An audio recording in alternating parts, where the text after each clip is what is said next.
네, 오늘은 자전거 매출 세계 1위의 그 자이언트라는 회사 이야기입니다. 자이언트는 대만의 자전거 메이커예요. 미국, 이탈리아 그런 스위스에서 고급 자전거들이 많이 나오는데 거의 자이언트에서 만들었다 해도 과언이 아니죠. 전 세계 자전거 매출의 한 10% 정도를 차지하고 있는 회사입니다. 원래 자이언트는 OEM, 그러니까 주문자가 주문한 대로 만들어주는 그런 업체였는데, 이제 1980년대에 수많은 이제 그 고객들이 중국으로 회사를 이전을 했어요. 이때 위기를 맞이하면서 자사상표로 출시를 시작하게 됐죠. 그래서 지금은, 진짜 명실공히 자전거 매출 세계 1위를 하게 됐습니다. 그 CEO에 관련된 이야기입니다. 자전거 타는 CEO. 봅시다. 이 책은 대만의 자전거 제조업체인 자이언트의 킹 리우 회장의 경영 철학과 비결을 듣고 그 성공의 경로를 함께 탐색한다. 쉰이 넘어 진정한 경영자가 되었고 이른이 넘어 자전거와 진정한 사랑에 빠졌다는 그는 only one을 추구하는 것이 넘버 원이 되는 것보다 중요하다고 조언한다. 이 책의 아무래도 그 전체적인 내용이 only one이 더 중요하다라는 부분을 얘기하는 것 같아요. 저자 킹 리우, 류진 바오. 킹 리우, 자전거 매출 세계 1위 자이언트 창업자. 자이언트는 전 세계 50개국 1만 2천여 매장에서 매출 2조 2천억 원을 올리는 글로벌 브랜드다. 전통적 사양 산업이었던 자전거 제조업에 뛰어들어 100년이 훌쩍 넘는 세계적 자전거 업체를 제치고 글로벌 브랜드로 끌어올렸다. 38세의 자전거 사업 시작, 50세의 자체 브랜드 자이언트 출시, 60세의 브랜드가 업계에서 인정받기 시작, 한 10년 걸렸네요. 출시를 한 지에. 78세의 공영 자전거 대여 사업에 뛰어드는 등 늘 남들보다 늦었지만 온리 원의 길을 묵묵히 추구하여 현재 넘버원 자리에 올랐다. 세계 최초 탄소섬유는 카본 파이버라고 하죠. 그래서 우리가 자전거 그 프레임 종류 중에서 소재 중에서 카본이라고 하는 게 탄소섬유입니다. 탄소섬유로 만든 자전거 대량 생산에 성공했고 세계 최초로 여성 전용 브랜드 리브를 런칭했다. 현재 자이언트는 자전거 업계의 도요타로 평가받으며 킹 리우 회장은 자전거 대부라고 불린다. 네, 밑에는 건너뛰고요. 숏 서머리 한번 볼게요. 대만의 자이언트는 세계 자전거 매출의 10%를 차지하는 세계 최대의 자전거 제조업체이다. 자이언트의 위상은 규모 면에서만 두각을 나타내는 것이 아니다. 탄소섬유 자전거 프레임을 최초로 도입해 자전거의 고급화와 전문화를 꾀했으며 여성 전문 브랜드를 창시하기도 했다. 또 모든 업체가 꺼리던 공용 자전거 사업에 유일하게 뛰어들어 세계 제일의 시스템과 서비스를 구축한 업체이기도 하다. 이 책은 자전거 업체인 자이언트의 킹 리우 회장의 경영 철학과 비결을 듣고 그 성공의 경로를 탐색한다. 쉰이 넘어 진정한 경영자가 되었고 이른이 넘어 자전거와 진정한 사랑에 빠졌다는 그의 경영 스토리는 성공 여정의 어떤 지점, 어떤 상황에 놓인 독자들에게도 진지한 울림을 준다. 킹 리우 회장은 개인이든 기업이든 온리 원을 추구하는 것이 넘버 원이 되는 것보다 중요하다고 조언한다. 그가 말하는 온리 원이란 시장 점유율이나 수익을 뜻하는 것이 아니라 남들과는 다른 제품과 서비스, 미래의 시장 수요를 충족시킬 수 있는 혁신을 말한다. 참고로 온리 원의 원점에는 자신을 알기 위한 노력이 자리한다. 킹 리우 회장은 여러 차례의 방황과 실패를 통해 자신이 나아갈 방향을 탐색했고 그런 노력 속에서 지난 경험과 잠재력이 스스로를 바꾸는 커다란 힘으로 작용하게 됨을 절실히 체험했다고 한다. 지금도 자신을 알아가는 공부를 게을리 하지 않는 킹 리우 회장의 궁극적인 목표는 타이완을 자전거 낙원으로 만드는 것이라고 말한다. 차례. 자전거를 탄 노인 세상을 움직인다. 무엇을 향해 달릴 것인가? 어떻게 최고 속도에 도달할 것인가? 낡은 길을 벗어나 최적의 경로를 개척하기. 이렇게 세 가지로 제 목차를 정했네요.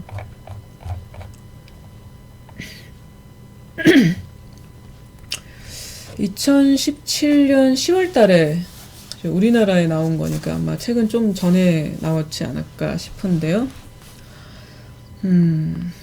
첫 번째, 무엇을 향해 달릴 것인가? 라이딩의 시작. 나에게 가장 잘 맞는 자전거에 오르다. 첫걸음도 쌓이면 노하우가 된다.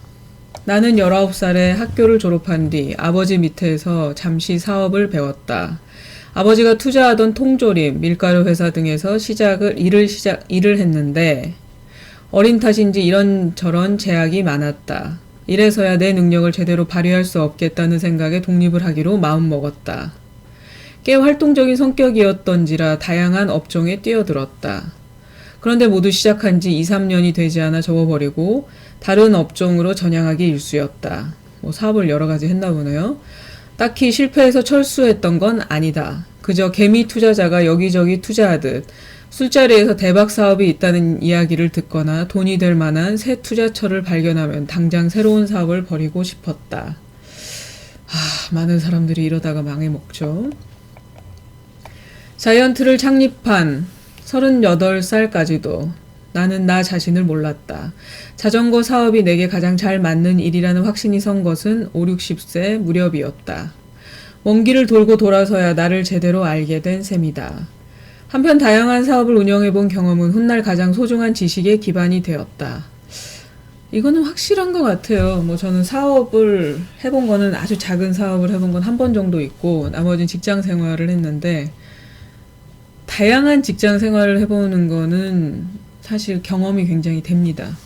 근데 그렇다고 해서 멀쩡히 다니는 회사를 그만두는 건 아니고 저는 이제 예전에 IT 거품이 있었을 때 IT 계통에서 일을 했다가 이제 거품이 빠지면서 저도 이제 이 일 저 일을 막 이제 전전하게 된 케이스인데 지금 돌아보면은 경험이 많이 되긴 했어요. 근데 그건 지금 돌아봤을 때의 생각이지 그냥 자기가 원한다고 해서 이 일 저 일을 막 해보는 거는 또 어떨지 잘 모르겠네요.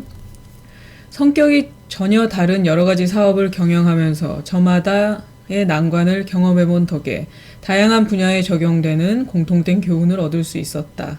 그것을 한마디로 요약하자면 소비자의 니즈에 중점을 두어야 한다는 것이다.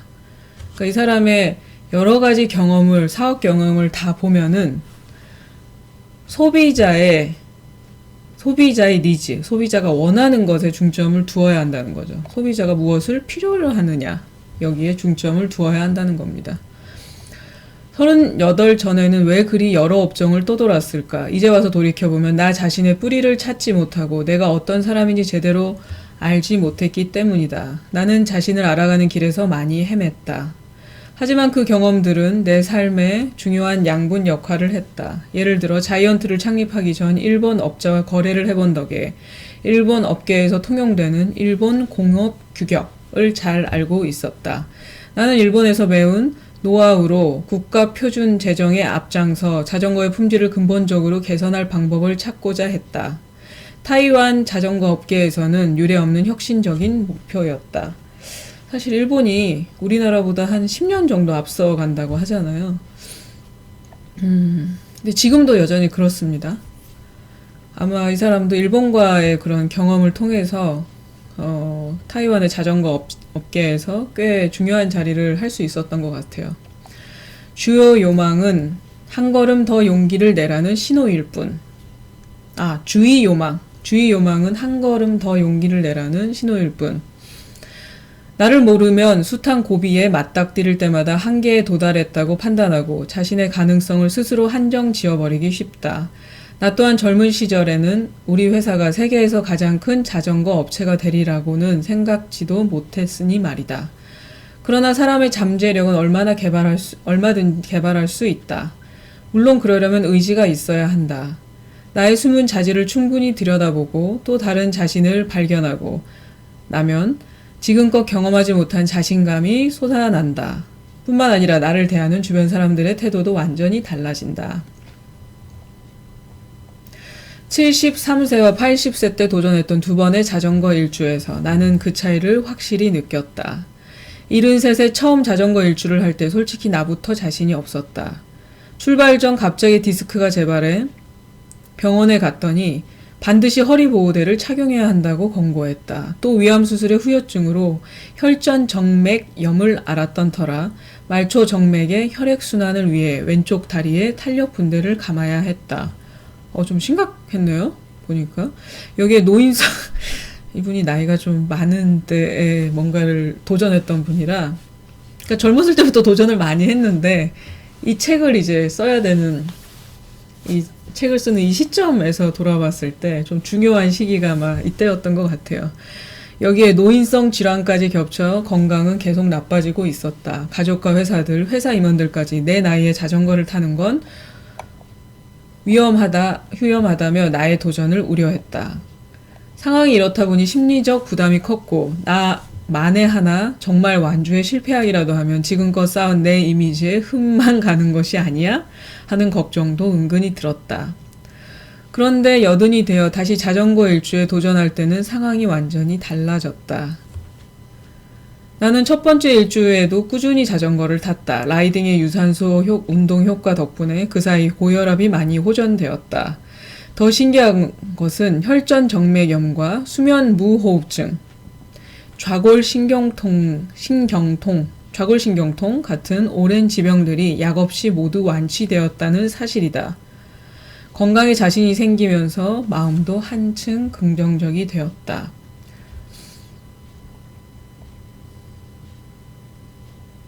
사실 저도 얼마 전에 자전거 국토종주를 했습니다. 그래서 이제 인천에서부터 가기에는 제가 좀 시간이 안 될 것 같아서 저는 미니벨로 스트라이다로 달리기 때문에 굉장히 천천히 가잖아요. 그래서 시간이 좀 안 될 것 같아서 하남에서 시작을 했어요. 하남에서 이제 시작을 해서 팔당을 거쳐서 이렇게 내려가는 방식으로 했는데 사실 걱정을 많이 했죠. 그리고 뭐 건강에 대한 걱정도 했고 여자 혼자서 자전거 국토종주를 한다는 것에 대한 사람들이 아직까지는 그런 거를 좀 걱정을 많이 해요. 그래서 좀 우려를 많이 하셨는데 실제 가보면 여자들이 굉장히 많고요. 가족들이 오는 그 초등생 자녀와 그 아빠가 같이 오는 경우도 굉장히 많고 충분히 할 수 있는 겁니다. 그리고 일단은 시작을 하면 어쨌든 가야 되기 때문에 죽으나 사나 갑니다. 부산까지. 어쨌든 그 경험이 어쨌든 돌아오고 나서 제가 좀 몸이 좀 안 좋긴 했는데 한 달 동안 근데 뭐 심각하게 안 좋았던 건 아니고 조금씩 이렇게 그 저리는 부분이 좀 있더라고요. 근데 굉장히 좋은 경험이었어요. 그게 뭐 이렇게 인생에서 어떤 뭐 무슨 깨달음을 얻었다 이런 타기보다는 뭔가가 내가 지금까지 하려고 했던 것들을 하나 해낸 듯한 그런 느낌? 그리고 그냥 웃기는 말로 내가 나이 들어서 할머니 됐을 때 나 젊었을 때 이런 것도 했었어. 뭐 그런 뭐 재밌는 얘기도 할 수 있잖아요. 근데 이 사람은 정말 거의 뭐 80세, 70세 때도 갔고 80세 때도 하는 그런 일주를 했었어요. 대단한 분이시죠. 그거 쉽지 않더라고요. 만약 내가 50이 넘은 나이에 자이언트 브랜드를 개발하려는 한 걸음을 내딛지 않았다면 어땠을까? 또 73세 자전거 일주라는 꿈을 이룰 용기를 내지 않았다면 지금 나는 어떤 모습일까? 아마도 나에게 이만큼의 능력이 있다는 사실을 지금껏 모르고 살았을 것이다. 우리는 자신을 깊이 알아갈수록 더 풍성한 삶을 누리게 된다. 나는 내 삶에서 그리고 자전거 위에서 그 사실을 직접 경험했다. 워밍업. 나의 한계와 잠재력을 가늠하기. 능력은 부딪히는 만큼 보인다. 나는 어려서부터 부모님 말을 따르기보다는 뭐든 스스로 해결하는 걸 좋아했다. 나이가 들어서도 이런 성격은 변하지 않았다. 이면에는 무엇을 배우든 스스로 연구해서 알아내야 진정한 내 것이 된다는 신념이 있었다. 참 어렸을 때부터 이런 신념을 갖고 있었을까요? 그냥 자연스럽게 그렇게 신념을 갖게 된 게 아닐까 싶은데. 선생님에게 배운다고 해서 그게 모두 내 지식이 되지 않는다는 생각이었다. 이거는 좀 커서 깨닫는 거죠, 보통. 체력의 경우도 마찬가지다. 80살 노인이 내가 자전거를 타고 하루에 얼마나 달릴 수 있는지는 내가 가장 정확히 느낀다. 그걸 어떤 공식이나 표준화된 측정 기준으로 계산하는 게 무슨 의미가 있겠는가. 아무튼 실전에 부딪혀 보아야 나의 능력이 어디까지인지, 어느 정도까지 향상할 수 있을지를 깨닫는다. 고장난 GPS의 교훈. 2009년 네덜란드로 원정 라이딩을 갔을 때였다. 미리 설정해둔 GPS 경로를 따라가는데 하루는 GPS가 고장나고 말았다. 설상가상 인솔자도 길을 몰라 직접 가면서 길을 찾을 수밖에 없는 상황이었다. 우리는 울퉁불퉁한 돌길을 한참 지나 마침내 목적지에 도착했다. 길을 헤매느라 전혀 신경 쓰지 않던 속도계가 그제야 눈이 갔다. 120km, 평소에는 많아야 80km, 최고로 달린 날이라 해도 100km 이상 자전거를 탄 적이 없었다. 그런데 어떻게 내가 120km를 달릴 수 있겠는가? 자전거 대원의 속도계와 비교해 본 후에야 내 최고 기록을 갱신했다는 사실이 믿겨졌다. 이 경험으로 나는 사람이 때로는 바보 같아야 자신의 한계를 깰 수 있다는 것을 몸소 깨달았다. 내 체력은 혹은 능력은 이 정도라 한정 짓는다면 잠재력은 거기서 끝나고 만다. 사실 국토종주를 하기 전에 제 성격이 이대로라면 모든 걸 다 준비해서 움직이는 사람이에요. 그런데 미니벨로로 국토종주를 하는 사람들이 많지가 않아요. 있긴 있는데 그거에 대한 감이 안 잡히는 거예요. 이제 사이트를 보고 뭐 이렇게 블로그들을 검색을 했는데도. 그래서 내가 결정한 거는 일단 어쨌든 추석 기간이었기 때문에 연휴가 길었어요. 자전거 국토종주 하는 사람 많을 것이다. 그리고 이제 블로그들을 많이 보니까 길이 그렇게 어렵지 않다. 그냥 저기 표시가 다 있기 때문에 그 길로 가면 된다. 그리고 저는 여차하면은 텐트에서 자려고 텐트를 또 가지고 갔어요. 근데 이게 나중에 굉장히 힘든 상황으로 저를 몰아넣긴 했지만 그래서 그냥 사실은 준비 없이 막 출발했어요. 그래서 하남 저희 그 엄마 집에서 그 자전거 국토종주 길로 들어가는 데까지만 해서 길을 굉장히 헤맸거든요. 거기서 시간을 꽤 많이 허비해요. 그러니까 그 길을 알아두질 않은 거죠. 그러니까 무조건 도전을 했어요. 그래서 정말 뜻밖의 일들이 많이 일어나요. 하다 보면 준비를 해도 긴 시간 가기 때문에, 그리고 제 체력과 관련돼 있는 거기 때문에 뜻밖의 일들이 일어나는데 이렇게 아무 준비가 없이 그냥 가니까 그냥 필요한 물품, 뭐 펑크가 나면 펑크 그 저기 타이어 메꿀 수 있는 것들, 뭐 이런 것들, 튜브 메꿀 수 있는 거, 이런 것들 이제 준비해 가고, 옷 준비해 가고, 뭐 이런 필요한 것들만 준비를 해 갖고 간 거죠. 그러니까 정말 내가 어디까지 이거를 그냥 아무 그냥 생각 없이 그냥 달릴 수 있는가, 속도가 어느 정도까지 날 수 있는가, 이런 언덕을 내가 올라갈 수 있는가. 굉장히 언덕이 그 저기 경사료가 급한 곳들도 있어요. 이런 것들에 대해서 뭔가 뭐 한계를 깨달았다기보다는 뭔가가 준비하지 않은 것에서 일어나는 어떤 그런 이벤트들, 그런 어떤 사건들, 이런 것들이 꽤 즐거움을 줍니다. 동반 라이딩, 험난한 종조일수록 동행이 필요하다. 학교에서 배울 수 없는 값비싼 수업, 세상 물정. 나는 학교보다 사회에서 훨씬 많은 것을 배웠다. 왕왕그룹 차이 앤밍 회장은 길거리에서 1년 방황하는 것이 학교에서 10년 공부하는 것보다 낫다고 말했다. 교단을 무시하는 이야기로 들릴지 모르겠지만 실제로 바깥에 나오면 학교에서는 배울 수 없는 세상 물정이 수두룩하다. 현실에 부딪히고 자신의 능력을 가두지 않는 창업가 정신은 세상 물정을 통해 길러진다. 거리에서 방황해 본 사람은 어느 정도 인생을 안다. 여러 부류의 사람들과 부대끼며 인간의 본성을 이해하고 그 속에서 중심을 잡는 법도 배운다. 뜻이 맞는 사람들과 협력하는 과정에서 자신을 따르는 무리도 생긴다. 자전거를 타면서 있었던 일이다. 80살에 두 번째 자전거 일주에 도전하는 중이었다. 첫째 날 정화 지역을 지나는데 메리다 자전거 팀의 리더가 감선 도로변에서 나를 응원해주는 모습이 보였다. 메리다 자전거는 자이언트처럼 굉장히 큰 자전거 업체죠. 업계의 라이벌인데도 격이 없이 호의를 베푸는 대원들이 무척 고마웠다. 그래서 일부 자전거를 멈추고 그들과 잠시 교제하며 성의를 표했다. 이것이 바로 세상 물정을 통해 배운 일종의 예의이다. 두 라이벌 업체가 손을 잡고 뛰다. 사람은 모두 저마다의 능력과 견해가 있다. 그러나 국가든 회사 조직이든 공통된 인식이 마련되어야 운영을 할 수 있다. 만약 회사에서 월등한 동료에게 질 수 없다는 생각에 너도 나도 이의 제기를 하는 데만 매달린다면 조직이 굴러갈 수 없을 것이다. 그래서 개개인의 능력보다는 팀워크가 훨씬 중요하다. 같은 조직뿐 아니라 다른 조직이나 업체와의 관계도 마찬가지이다.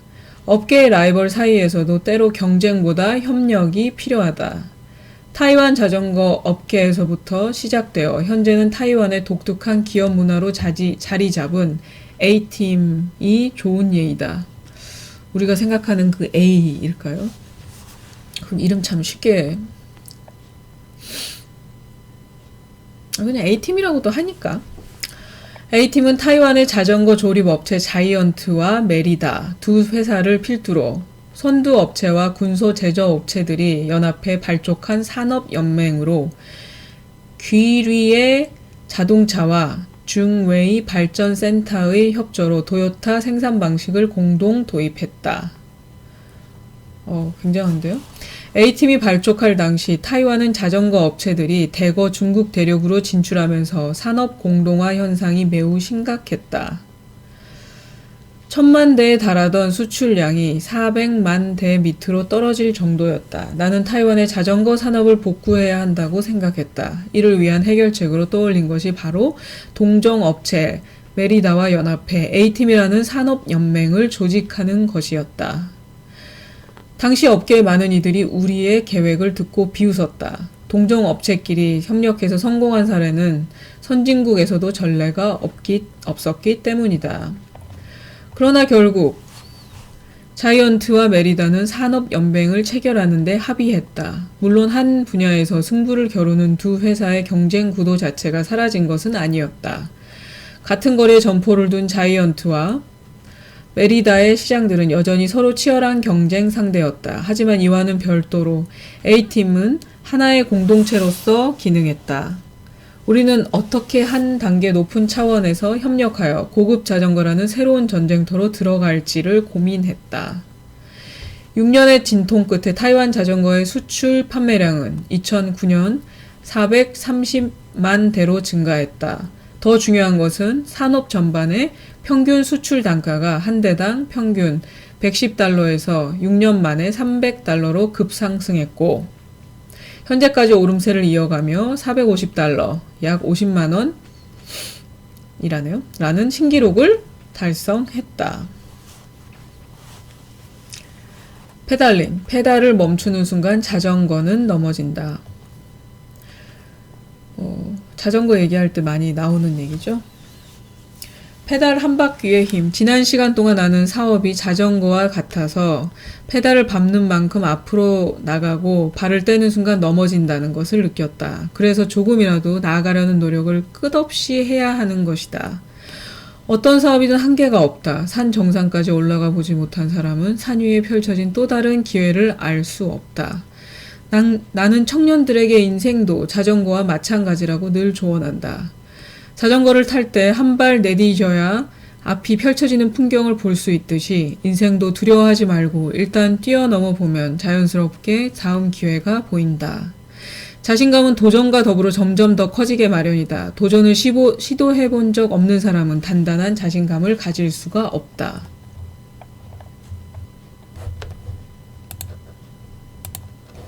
코스 2. 어떻게 최고 속도에 도달할 것인가?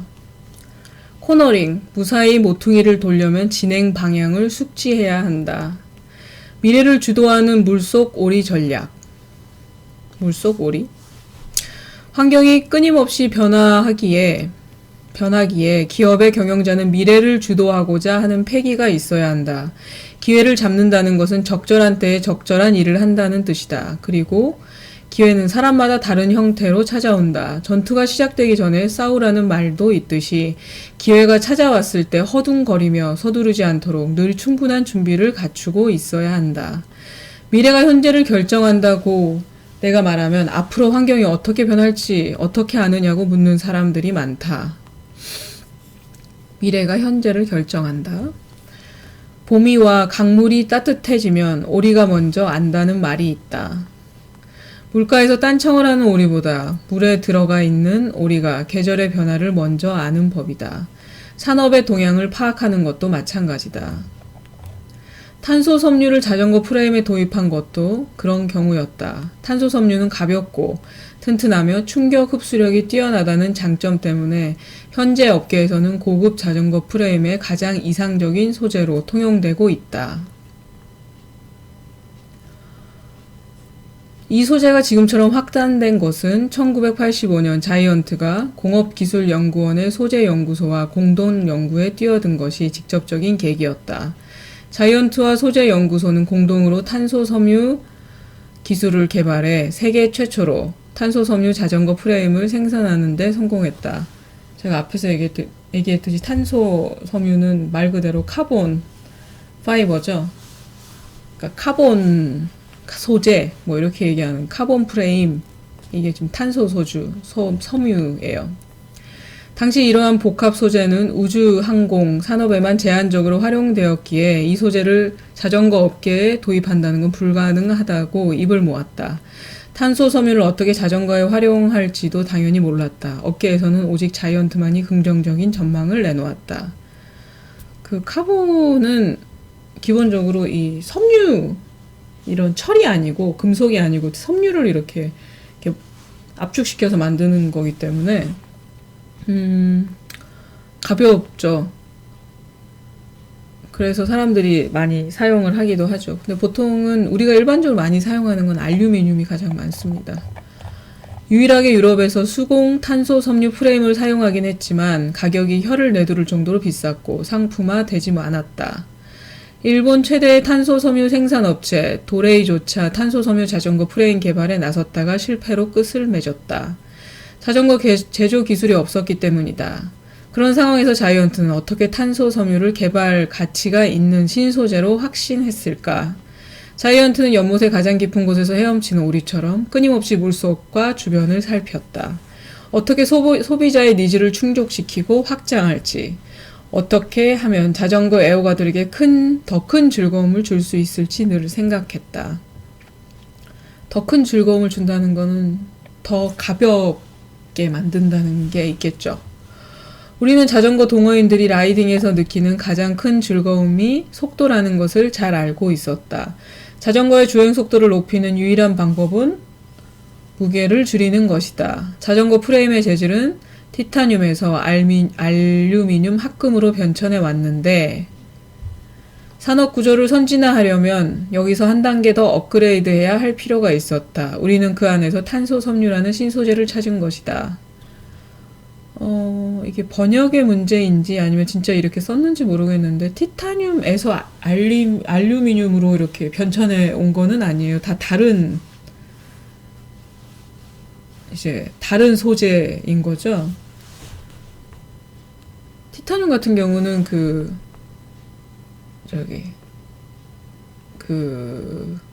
프레임을 만들 때, 그 프레임이 성형이라고 하잖아요. 그래서 그걸 변형시키거나 성형하는 게 굉장히 어려운 그런 금속이라고 할 수 있죠. 그래서 이게 다 달라요. 그래서 어떤 사람은 티타늄을 선호하기도 합니다. 그리고 비싸기도 많이 비싸고요. 근데 이렇게 변천을 이렇게 해왔다고 표현을 하니까 티타늄이 좀 더 저급이고 알루미늄 합금이 좀 더 좋고 카본이 좀 더 좋다, 이런 것처럼 지금 좀 표현이 돼 있네요. 완벽한 회사일수록 개혁이 필요하다. 미래가 현재를 결정하도록 판단력을 갖추려면 반드시 충분한 데이터베이스를 확보해야 한다. 과거의 경험들을 이해하고 현재를 철저히 운영해야 미래가 어떤 방향으로 흘러갈지 알 수 있다. 자이언트 그룹이 다른 여러 업종에 투자하는 문어발식 경영을 하지 않고 지금껏 자전거라는 본업에만 집중한 것도 바로 이 때문이다. 문어발식 경영을 하지 않았다는 거죠. 집중해야 할 대상이 분산되면 업계의 진정한 물속 오리가 될 수 없다. 개인도 마찬가지다. 어떤 일이든 전문성을 갖추어야 최고가 될 수 있다. 한 분야에 온전히 집중하면 앞으로의 변화에 자연스럽게 민감해진다. 위기가 닥치고 손실이 발생한 다음 이를 메우기 위해 울며 겨자 먹기로 개혁을 시도하는 것이 아니라 개혁의 최적기가 언제인지 미리 인지하고 대비할 수 있어야 한다. 2013년 6월 자이언트는 자체적으로 혁신개혁위원회를 조직하고 창립 후 제6차 혁신개혁을 시작했다. 자이언트가 3년 안에 고객에게 사랑받고 사회에 공헌하는 100년 기업으로 거듭나도록 만드는 것이 목표였다. 개혁위의 프로젝트는 일반적인 경영관리에 비해 규모가 훨씬 방대했다. 혁신과 도전을 회사의 공식적인 핵심 이념으로 채택하고 하나씩 개혁을 진행하며 경영 전략과 혁신을 긴밀히 결합했다. 그렇게 혁신을 거칠 때마다 회사는 또 다른 성장 단계로 도약했다. 회사가 개혁 없이 살아남을 수 없는 이유는 경영이란 것이 본래 변화하는 환경에서 사람과 돈을 가장 효율적으로 운영하는 일이기 때문이다. 특히 역사가 오래되고 완벽한 제도와 표준 운영 절차를 갖춘 회사, 가치관이 단단히 형성되어 있는 회사일수록 반드시 조정이 필요하다. 그래야 시의성이 떨어지는 낡은 방법을 버리고 시대와 환경의 변화에 새롭게 적응할 수 있다. 여기서 가장 중요한 역할을 하는 것이 바로 기업의 리더이다. 다운힐, 위기를 맞은 후에야 급제동을 하면 늦는다. 위기의 골든타임. 자이언트가 세계 최대의 자전거 업체로 성장한 지금도 나는 언제나 위기의식을 예민하게 느끼기 위해 노력한다. 비단 기업의 경영에만 한정된 이야기가 아니다. 살면서 우리 모두가 크고 작은 위기를 만난다. 예순이 되던 해에 받은 건강검진에서 위암의 조짐이 발견되었다. 다행히 영기 악성 종양이었다. 나는 운명을 받아들이고 의사의 말에 따라 위 절반을 잘라내는 수술을 감수했다. 이런 일이 일어났을 때 두렵지 않다고 한다면 거짓말이다. 그러나 긍정적인 마음이 몸의 회복을 빠르게 해준다고 믿었기 때문에 위암 수술 한 달 만에 미국으로 건너가 자전거 전람회에 참가했다. 수술보다 더 큰 인생의 위기는 젊은 시절 장어 양식 사업을 하던 때 찾아왔다. 태풍이 세차게 불던 날 마침 만조대라 바닷물이 역류해 제방 전체가 부서져 내렸다. 나는 양식장 옆으로 거대한 물결이 닥쳐오는 것을 보고 황급히 뒤돌아 자전거를 타고 내달렸다. 그렇게 양식장이 눈 깜짝할 사이 태풍이 사라져버리고 말았다. 마음을 넘어 투자한 2천만 위안을 날리고 녹초가 된 몸으로 집에 돌아왔다. 누워있자니 마음속에서 시끄러운 외침이 터져나왔다. 망했다. 이번에는 하늘까지 태클이군. 하나님이 나에게 왜 이러는지 이해가 되지 않았다. 무엇보다 빚이 가장 걱정이었다. 그중 친구 몇 명이 집에만 틀어박혀 있던 나를 불러냈다. 함께 식사를 하던 중 한 친구가 자전거 사업 이야기를 꺼냈다.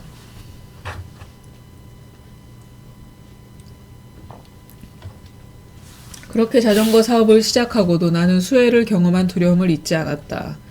중국 쿤산에 자이언트 공장을 지을 때 가장 먼저 고려한 것도 천재지변에 대비하는 일이었다. 외지에서 토목 공사용 흙을 공수해 공장터를 도로보다 2m 이상 높이지 않으면 투자하지 않겠다고 쿤산시 관계자를 몰아붙였다. 실패의 원인이 될 수 있는 요소를 찾아 사전에 예방하겠다는 마음이었다. 비단 나만의 이야기는 아니다. 위기는 어디에나 있다. 우리가 발견하지 못할 뿐이다. 예를 들어 시장이 포화 상태이고 소비자들은 새로운 요구를 하지 않는 상황이라면 큰 경각심을 느끼지 못할 수 있다.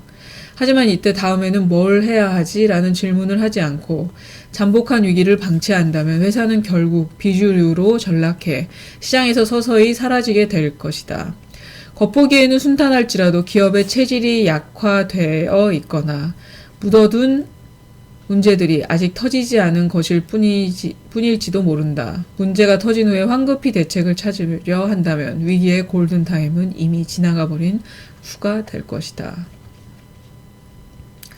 오르막과 내리막, 서로 다른 전략이 필요하다. 실제로 많은 사람들이 또 기업들이 위기의 순간을 맞는다. 그런데 그 사람이 상처를 딛고 일어설 수 있는가는 실패의 과정을 어떻게 받아들이는가를 보면 알 수 있다. 실패를 통해 교훈을 얻는 사람이 있는가 하면 왜 남들이 멀쩡한데 자기만 이렇게 운이 없는가 탓하는 경우도 있다. 노력만큼 중요한 것은 바로 반성이다. 나 역시 장어 양식 사업에 투자한 피 같은 돈을 날렸을 때 처음에는 내가 손 쓸 수 없는 태풍이 원망스러웠다. 하지만 곧 나의 기본적인 실수를 깨닫고 반성했다. 원래 태풍이 오면 해변이 가장 위험하기 때문에 양식장은 해변을 피하는 것이 기본이다. 나는 투자하기 전에 이런 위험 요소들을 더 철저히 평가했어야 했다. 자전거의 속도를 내려면 무조건 페달을 힘껏 밟아 달려야 한다고 흔히 생각하지만 실제로는 그렇지 않다. 오르막에서는 완력이 아닌 숙련된 변속 테크닉이 필요하고, 그렇죠. 오르막에서는 기아 변속이 가장 중요하죠. 내리막에서는 근데 기본적인 완력은 있어야죠. 내리막에서는 정확한 자세로 주행하면서 브레이크를 잡는 힘을 잘 조절해야 한다. 내리막에서는 속도가 더 빨라지고 시야는 좁아지는데 다가 도면의 충격이 크게 전달되기 때문에 위급한 상황이 일어나기 쉽고 심한 경우 자전거가 전복되기도 한다. 아무튼 자전거를 탈 때, 기업을 경영할 때나 위기 중에 기회를 만난다. 오르막이 있으면 반드시 내리막이 찾아온다. 오르막은 한 바퀴씩 페달을 밟아 올라가야 하고 내리막은 순풍을 맞거나 노면 상태가 좋을 때는 과감하게 질주해야 한다.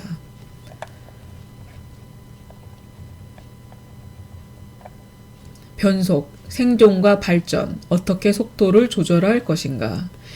유효기간이 지난 성공은 내려놓으라. 지난 성공의 방식이 앞으로도 계속 통하리라고 믿는 개인이나 회사는 미래뿐 아니라 과거와 현재에서 아무것도 배우지 못한다. 시시각각 변하는 사람들과 일, 환경에 적응하지 못해 결국 성공이 지속적인 경영의 가장 큰 장애물이 되어버린다. 성공이 경영의 가장 큰 장애물이 되어버린다고 얘기하고 있네요. 2009년 자이언트는 성공의 짐을 내려놓는 한 가지 결단을 내렸다. A팀의 구조 조정을 선언한 것이다. 아까 앞에 A팀이 나왔었죠. 당시 A팀은 임무를 단계적으로 완수한 상황이었고 자이언트는 내부적인 구조 조정의 효과가 나타나고 있었다. 나는 이제 동종 업체 간에 협력하는 방식을 끝내고 친목 성격의 동업 조직으로 전환해 시장 메커니즘으로 돌아가야 한다고 주장했다. 이제 협력을 더 이상 하지 않고 시장에 맡기겠다. 이거 같은데요. 표현을 친목 성격의 동업 조직으로 전환해 이렇게 표현을 하긴 했는데 이대로 유지하는 것도 좋지 않느냐고 묻는 회원도 있었다. 그러나 자유경제 체제에서 거대한 시장의 힘을 개인이나 개별 산업이 막을 수 없다. 동종 업체 간의 협력은 비상시기의 응급조치일 뿐 지속적인 협력이 독점으로 변질되면 산업 생태계가 왜곡된다. 또한 경쟁이 있어야 발전도 있는 법이다. 자유경제체제가 계획경제체제보다 더 큰 성장을 이루는 것도 모두 경쟁의 힘 덕분 아닌가. 타이완의 자전거 산업이 지금의 위치에 오를 수 있었던 것은 협력해야 할 때 협력하고 경쟁해야 할 때 경쟁하면서 한때의 성공으로 방향을 잃거나 해이해져 걸음을 늦추지 않았기 때문이다. 그렇죠. 뭐 단합하거나 이런 경우가 있죠. 담합하거나. 근데 그렇지 않고 자유경제 체제로 다시 돌아갔다는 거죠. 기업의 경영자들에게도 생존의 발전의 양날을 다루는 것은 피할 수 없는 난제이다. 생존과 발전의 양날을 다루는 것은 피할 수 없는 난제이다. 지속적인 경영을 위해 성과를 지키는데 얼마의 힘을 사용하고 혁신에는 얼마나 많은 자원을 들여야 할 것인가. 다시 말해 생존은 방어, 발전은 공격이다. 다시 말해 생존은 방어이고 발전은 공격이다. 나의 경우 공격을 최선의 수비로 삼는 방식을 선택해 왔다. 성과를 지키는 데 매달리면 가장 귀중한 자원인 시간이 낭비되기 때문이다. 생존은 시장의 흐름을 쫓아가고 사람들의 요구를 따르는 것으로 가능하다. 따라서 무엇을 해야 할지 상대적으로 쉽게 판단할 수 있다.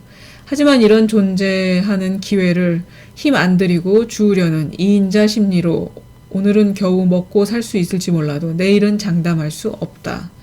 반대로 발전은 시장에서 가장 앞서 가고자 하는 태도이다. 이런 사람은 개척자가 되어 내일 모레의 양식까지 스스로 만들어낸다. 수비만으로 골을 넣을 수 없다. 자전거로 예를 들자면 넘어지지 않기 위해 계속해서 페달을 밟는 것이 생존, 속도를 내고 상대보다 앞서기 위해 더 많은 체력을 쓰는 것이 발전이다. 다시 한번 읽을까요? 넘어지지 않게 계속해서 페달을 밟는 것이 페달을 계속 밟기 때문에 생존할 수 있죠. 그 다음에 속도를 내서 상대보다 앞서기 위해서 더 많은 체력을 쓰는 것이 발전. 비유가 좋네요. 생존과 발전에 들이는 자원의 비율을 3대7로 할지 2대8로 할지는 경영 단계에 따라 달라진다.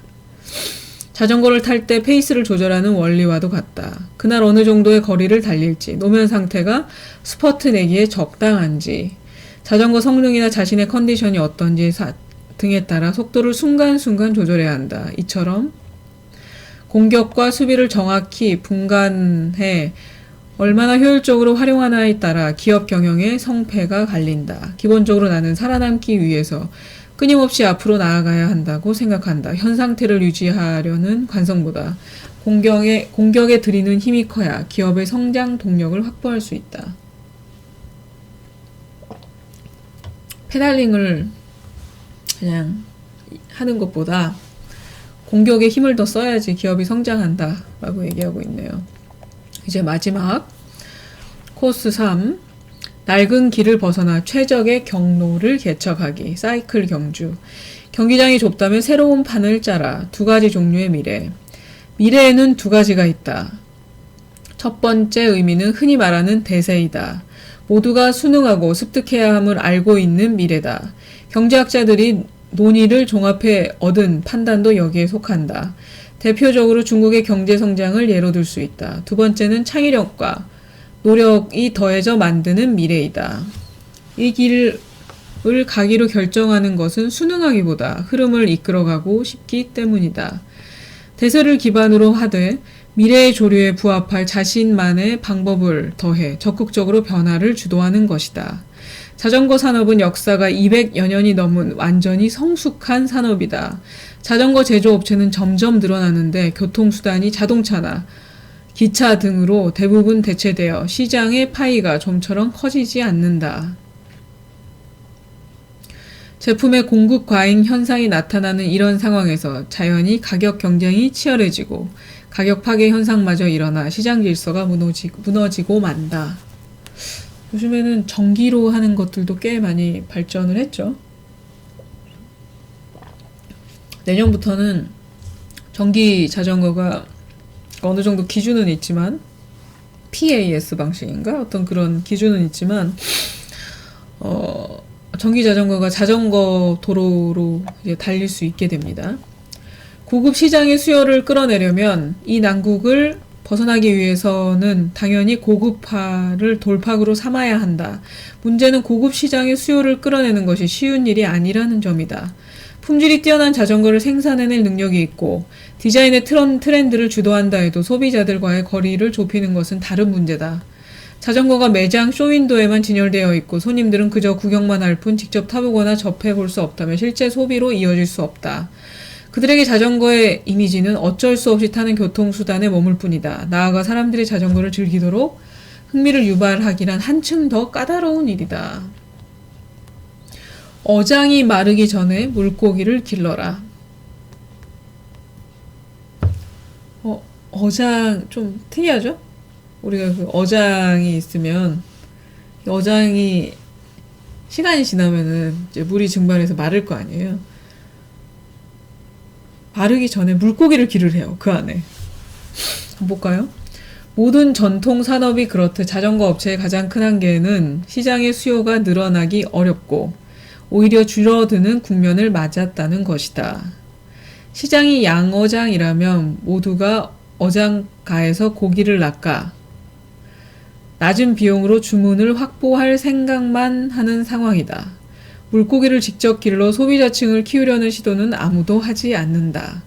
하지만 시간이 흐를수록 낚시꾼이 점점 더 많아지고 어장의 물고기는 적어진다. 경영 환경은 갈수록 어려워질 수밖에 없다. 물고기를 잡는 대신 기르는 일에 뛰어들기란 물론 쉽게 내릴 수 있는 결정이 아니다.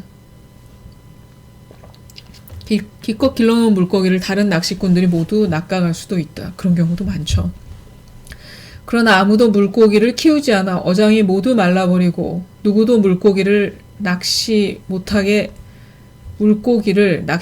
된다면 어떨까? 낚지 못하게 된다면 어떨까 같아요? 자이언트 같은 업계의 선두 업체들이 가장 큰 타격을 입게 될 것이다. 조사에 따르면 현재 세계의 자전거 인구는 전체의 20%가 채 되지 않는다. 어장의 물고기를 늘리려면 자전거를 타지 않는 나머지 80%의 사람들을 어떻게 집 밖으로 이끌 것인지, 어떻게 골프채를 내려놓고 자전거를 타게 만들지를 고민해야 한다. 자전거는 일단 한번 재미를 느끼면 생활의 일부가 된다. 그런 점에서 어장의 물고기 기르기는 기업의 책임이자 열정의 근원이라 할 수 있다. 2008년 초 자이언트가 여성 자전거 브랜드 리브를 출시한 것이 바로 새로운 어장의 물고기를 키우겠다는 시도였다. 남성에 비해 여성들은 자전거를 이용하는 비율이 현저히 떨어진다. 세계 인구의 절반을 차지하는 여성들이 자전거를 타기만 한다면 시장의 수요가 2배로 증가할 것이라고 우리는 예측했다. 자전거 복장, 자전거 옷 이렇게 쳐도 남자들 거부터 이제 쇼핑몰에서 뜨잖아요. 가장 소비가 많다는 거죠. 청바지도 한때는 남성들의 전유물이었지만 이제는 여성들이 가장 선호하는 아이템이 되지 않았는가. 원래는 이렇지만 어떻게 여성들이 자전거를 타도록 유도할 수 있을까? 여성이 정말로 필요로 하는 것이 무엇일까? 이러한 질문의 답을 조금 더 고민해 볼 필요가 있다. 자이언트는 타이베이 황금 상권에 여성용 자전거 전문 매장 1호점을 열었다. 그리고 여성 전용 자전거와 더불어 의상과 모자, 신발 등 액세서리를 함께 개발했다. 아무래도 여자들은 이제 외모를 꾸미는 것에 좀 더 집중을 하니까 그렇겠죠? 햇볕에 피부가 그을리는 것을 싫어하는 여성들의 심리를 겨냥해 야외활동 전용 기능성 화장품까지 구비했다. 대단한데요? 리브는 6년 가까이 되도록 기대에 못 미치는 성적에 머물렀다. 하지만 자이언트는 노력의 방향을 바꾸지 않고 타이중과 가오슝에 이어 타이완을 넘어선 도쿄와 상하이까지 여성 자전거 전문 매장을 개설했다. 고기를 낚지 않고 기르는 시장 전략을 고수한 것이다.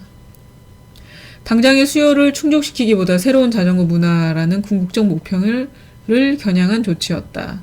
내가 유바이크와 리브에 그토록 고집스럽게 매달린 것은 그것이 경영의 올바른 방향이라고 믿었기 때문이다. 자전거처럼 오래된 산업도 재기의 기회가 있다면 다른 산업들도 나름의 최적화된 시장을 개척하여 새롭게 도약할 가능성이 분명히 있을 것이다. 지금 유바이크, 아까 리브는 여성 전용 브랜드고 유바이크는 지금 이 요약본에는 없어요. 이거는 요약을 해놓은 걸 제가 읽고 있기 때문에, 그래서 이 요약본을 한번 들어보시고 한번 읽어보고 싶으신 분은 이 책을 자전거 타는 CEO 이 책을 한번 사서 읽어보시면 좋겠네요. 아마 공용 자전거에 관련한 거지 않을까 싶네요. 이 사람이 아까 그 공용 자전거를 개발하고 그걸 개발하고 그 다음에 리브라는 여성 브랜드 두 가지가 나왔었거든요. 그 다음에 그 카본 그 탄소 섬유에 관한 그 프레임 내용도 나왔었고, 그게 좀 이제 이 사람이 개발한 것 중에 좀 중요한 부분인데 아마 유바이크가 그런 게 아닌가 싶습니다. 사명감과 열정으로 무장한 리더라면 할 수 있는 일은 비단 자전거 사업뿐만이 아닐 것이다. 라이딩 테크닉, 스토리가 생명이다. 돈으로 산 충성도는 튼튼하지 않다. 제품의 경쟁력을 따질 때는 가격이나 정밀도가 필요하지만 가장 중요한 것은 제품에 담긴 의미와 스토리이다. 그것이 있어야만 제품과 브랜드가 생명력을 가지고 계속해서 발전해 나갈 수 있다. 많은 돈을 들여 제품을 화려하게 홍보하거나 인기 연예인을 앞세울 수도 있는데, 그럴 경우 어느 정도 반짝 효과를 볼 수는 있겠지만 수익은 결코 소모한 자원에 비례하지 않는다. 게다가 유명한 연예인이 광고를 해서 자이언트 자전거가 잘 팔린다면 소비자들이 정말 우리 제품을 좋아해서 구매하는 것인지 어떻게 알겠는가? 그렇다면 어떻게 해야 브랜드의 의미를 부여하고 스토리를 입힐 수 있을까? 자전거를 아무리 잘 만들어도 매장 쇼윈도에 걸어두기만 하면 소비자들이 직접 경험할 기회를 주지 않는다면 소용이 없다. 그래서 자이언트는 자전거를 이용한 관광 상품을 고안했다. 로에탄 지역의 고급 자전거 대여 서비스가 대표적인 예이다. 아, 공영 자전거는 여기서 나오네요. 그럼 앞에 유바이크가 뭔지는 모르겠어요. 이곳에서 사람들은 좋은 자전거를 타고 호수를 돌며 아름다운 풍경을 즐길 수 있다. 전문가가 직접 동행하고 인솔하는 자이언트 여행사도 마찬가지이다. 동호인들이 장거리 라이딩 도중 자전거의 수리나 유지 문제로 종종 불편을 겪는다는 점에 착안해 업계 최초로 사이클 전문가가 국내외 여행에 동행하는 형식의 여행 상품을 개발한 것이다. 제가 이번에 국토종주 하다 보니까 이런 것처럼 비슷한 게 있어요. 자전거도 빌려주고 숙식이 아마 다 될 거예요. 그게 그냥 이렇게 딱 정해져 있어서 한 20명 정도까지는 되던가? 그 친구들이 이제 그걸 한꺼번에 같이 다녀요. 그래서 앞에 리딩하는 사람이 전문가가 있고 뒤에 후미를 잡아주는 사람이 있고, 그리고 그게 이제 자전거는 체인의 문제나 이런 문제들이 생기잖아요. 브레이크 문제가 생길 수도 있고, 이런 문제들을 해결하기 위해서 어느 정도 거리에서 트럭이 쫓아다닌대요. 그래서 바로바로 그걸 자전거를 교체하면서 그 국토 종주를 할 수 있는 그런 서비스가 있더라고요. 별로 그렇게 비싸지 않아요. 그러니까 한번 자전거가 없으신데 한번 그런 거 해보고 싶으신 분들은 인터넷에 한번 찾아보면 나올 겁니다.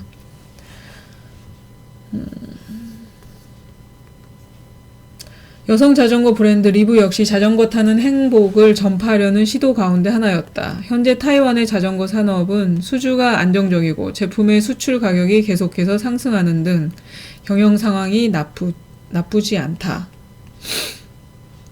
그러나 앞으로는 어떨까? 수주량만으로 절대 부족하다. 산업 전반이든 개별 브랜드든 의미와 이야기가 담겨야 한다. 여기에 더해 소비자의 시각에서 바라보아 사용자들 눈에 제품이 어떻게 비칠까 검토해야 한다. 지속적으로 발전하는 브랜드를 만들기 위한 또 한 가지 핵심적인 요소는 바로 연구 개발이다. R&D죠. 라이딩의 마무리. 꿈이 있는 라이더는 멈추지 않는다. 중국 CCTV 방송국에서 제작한 다큐멘터리 대국 굴기 9개 나라의 전성기와 그 발전 과정을 다룬 역사 다큐멘터리. 대국 굴기는 중국 대륙의 눈부신 발전이 한때임을 잘 보여준다. 스페인 또한 세계 제1의 해양 강국이었지만 지금은 유럽에서 채무 위기의 중심에 처한 나라로 전락해 버렸다. 이처럼 전 세계를 호령하던 강대국들도 시대의 흐름을 잃지 못하면 순식간에 뒤처지고 찬란한 업적은 잊히고 만다. 타이완은 큰 약점이 없는 나라라고는 해도 아직 세계 각국에서 배울 것이 너무도 많다. 특히 금융시장의 성숙도나 과학기술 혁신 분야에서 타이완은 유럽과 미국에 뒤처져 있다. 중국마저 고속철도 기술을 해외로 수출할 수 있게 된 마당에 타이완은 어떤 산업으로 세계를 이끌어갈 수 있을지 반성해 볼 필요가 있다.